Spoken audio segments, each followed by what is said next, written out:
Monika Kryemadhi po tërheq vëmendjen e publikut jo vetëm si figurë politike, por edhe si opinioniste në shtëpinë më të famshme në Shqipëri, ku komentet e saj të drejtë për drejta dhe pa filtra të zakonshme kanë shkaktuar diskutime.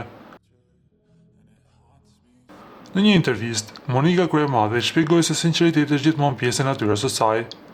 Unë dhe kur kam qenë e martuar nuk kam pasur filtra për deklaratat, nuk kam mentalitetin se çfarë do të thonë të tjerët, tani aq më pak, u shpreh ajo duke qeshur.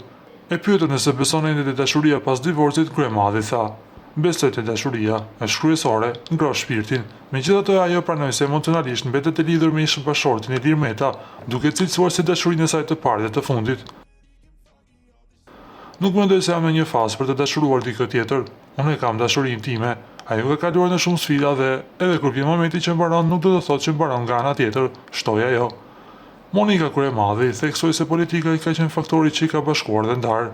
E gjithë jeta ime politike ka filluar me Metën në krah. Politika na bashkoi dhe politika na ndau, duke sqaruar se marrëdhënia nuk ka qenë një barë për karrierën e saj.